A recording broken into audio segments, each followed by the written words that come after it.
How are we doing there, folks, and welcome to the Galactic Federation. You're on board the Druid ship Earth 1, and this is Earth date 17 of April 2008. On this transmission, we'll be crossing down to Earth Sanctuary World Nature Centre to the Global Rescue Headquarters, where Danny Boy and myself joined up earlier to explore preparation and response to emergencies. And on this occasion, it's basic life support and how to deal with emergencies when they happen, and by all means they're happening right and ready around the planet. We hope you guys are smiling. Let's cut to this transmission. I'll join you shortly for some climate change news from around the planet. Take it away, boys.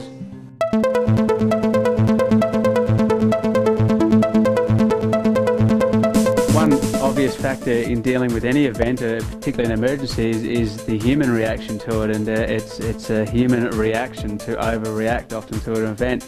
And often the procedures required in dealing with an event are quite simple and straightforward, but the emotional side of responding to something is a whole other factor altogether. So a lot of what we'll look into with Global Rescue and dealing with emergencies is how the mind itself deals with these events and how you can remain calm so that you can go through these basic procedures to ensure that your reaction is the best one possible to get the best outcome out of that situation. So one area in particular is we look at the most common thing we have to deal with when an incident occurs: fire, flood, someone gets hurt, is the big D for danger, Danny. Yeah, that's right. Absolutely, Tommy. And we obviously work in the profession, being medics or street sweepers or paramedics or ambulance officers, whatever you like. But we're very fortunate to be in an environment where you get to practice and get used to seeing calamity and a bit of chaos around you.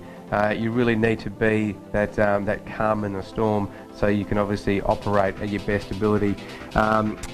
The procedures that we go through, Tommy, with any kind of event is fairly simple. It's always Dr. ABC. Do you want to explain that one to the superstars listening? Certainly, Danny.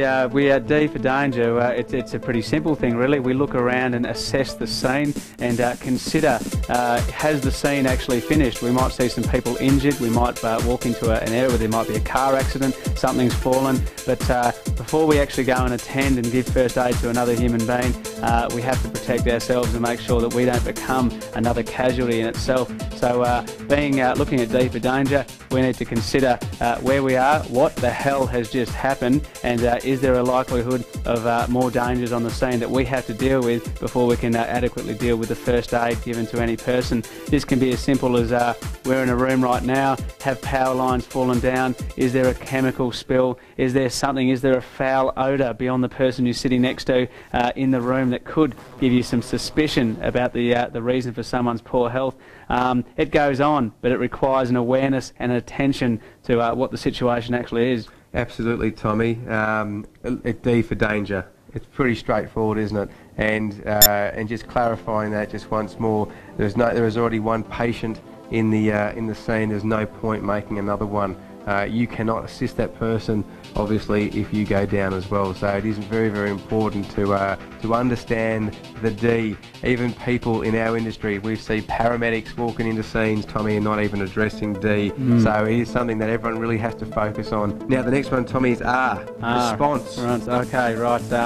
Response. We've talked about D. We all have a natural tendency to respond immediately to someone who's hurt or injured, and as we said, get D out of the way and make sure you're safe. Response. Is a person conscious? Are they talking to you? Are they face down and out cold? And we need to establish a person's level of response before we can really assess what really is wrong with them and what is the degree of the injury. And we do that to a degree, don't we, Tommy? A perfusion status that we look on a paramedic level. We're not going to go too deep on this particular transmission, but we have a GCS called a Glasgow Coma Scale, which involves the response. Do you want to quickly go over the Glasgow Coma Scale? That's right. Very briefly, GCS really looks at the verbal response. We actually trying to see if a person can open their eyes when you call out their name. Can they squeeze your hands? Do they respond to you talking to them whatsoever?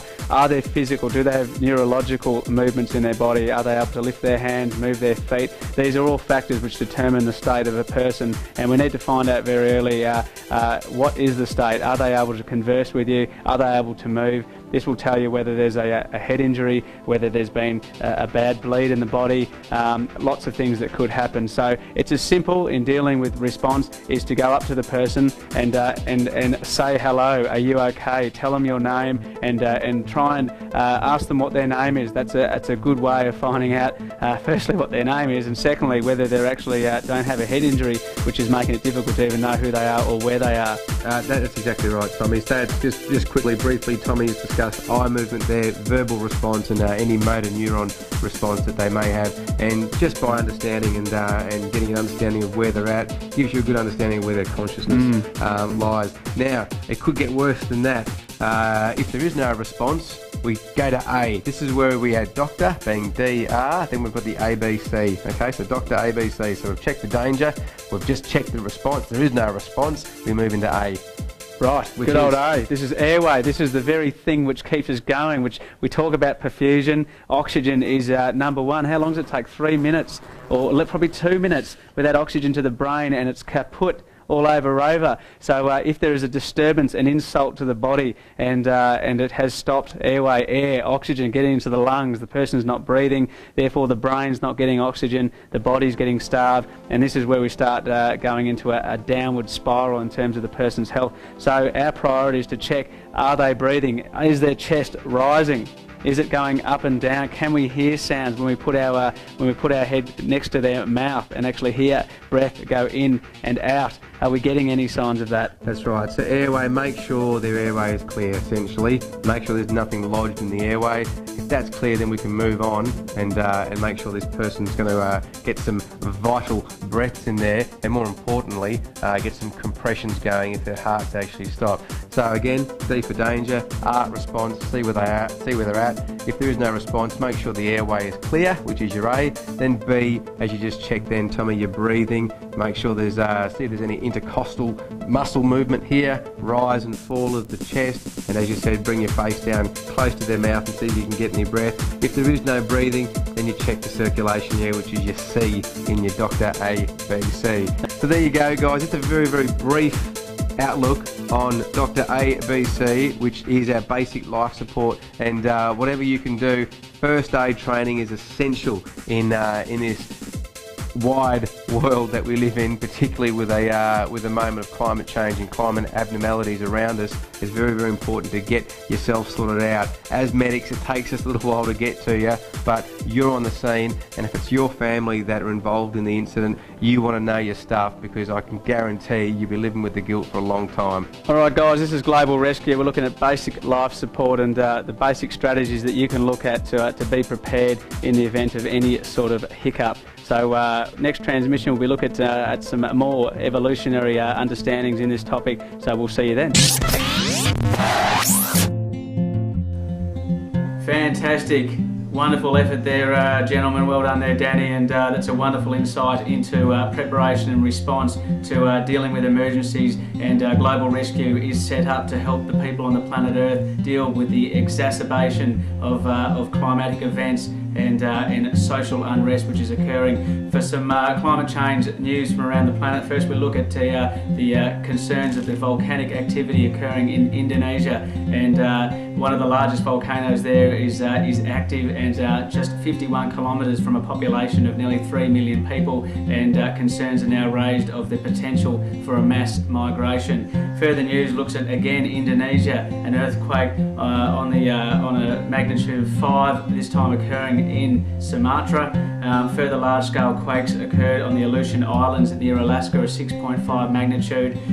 Further earthquakes, Guatemala, Mexico, a 6.1 magnitude earthquake occurring there, and finally a 5.1 in the Sandwich Islands once again, which occurred just a few days ago, and once again it's happened just south of South Africa near Madagascar.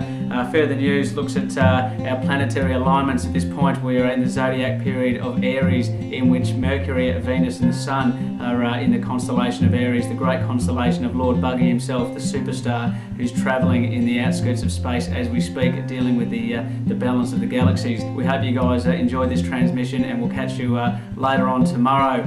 It being a Friday, it is Holy Joe's Friday, a bit of music from MILK and some light humour to keep this planet spinning. Hope you guys are well, and we'll catch you on the next transmission. Take care.